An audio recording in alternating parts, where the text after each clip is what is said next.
So I wanted to say something about the mind and how we can realize consciousness within the mind. So there's an aphorism in traditional Eastern, specifically Indian philosophy, which says that universal consciousness, which we would take to mean cosmic consciousness, which is all pervasive, contracts to become the mind. So let me say that again. Cosmic consciousness, or universal consciousness, contracts to become the mind. So what does that mean? It means the mind is consciousness in a contracted form. So the mind is pure consciousness, albeit in a contracted state. So consciousness is in the mind.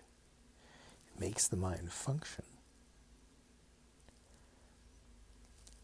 but can't be perceived by the mind. This is another idea in this philosophy. So how are we going to perceive consciousness if it can't be perceived? So for that, you need to get beyond the mind. You have to get beyond the ego. You have to get beyond the sense of self. And then you're able to perceive truth. And we hope to accomplish this through meditation. That's why meditation is so important. So, if we can see our minds, what everyone's born with,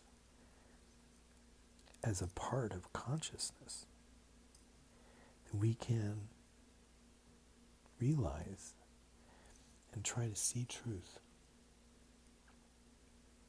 And there's another saying that really the mind doesn't exist in the head. The mind really exists in the heart. And so the heart is where we should be focused. And that's why a lot of therapy is quite good, because a lot of therapy focuses on the heart, on emotions. But that's actually where the mind really is. And that's really where the universal consciousness contracts. It contracts in the heart.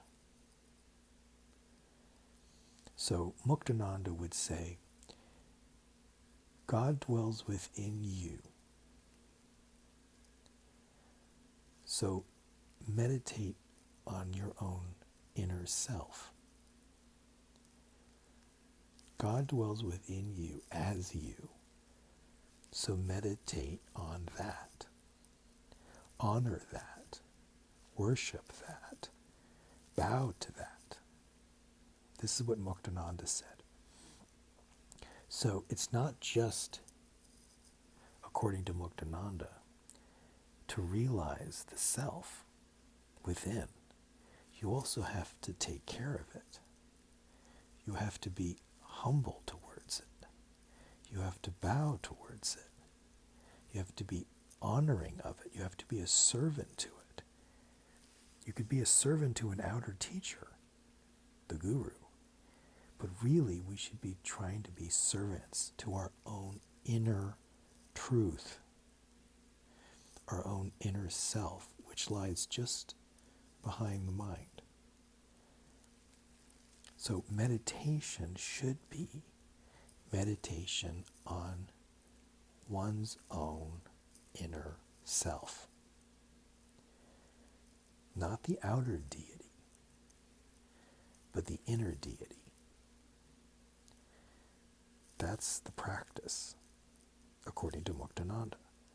So enlightenment without practice is just words. You do actually have to do the work of essentially surrendering to your own inner consciousness. And when you do that, things become very, very clear. We're confused a lot of the time. But when you do this kind of work, things become very clear to you. So that's my message for this little short video. And hopefully you understand it. So again, I'll repeat Muktananda's teaching.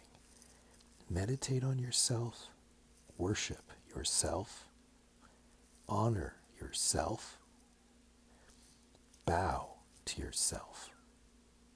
Your God dwells within you as you. So thank you very much.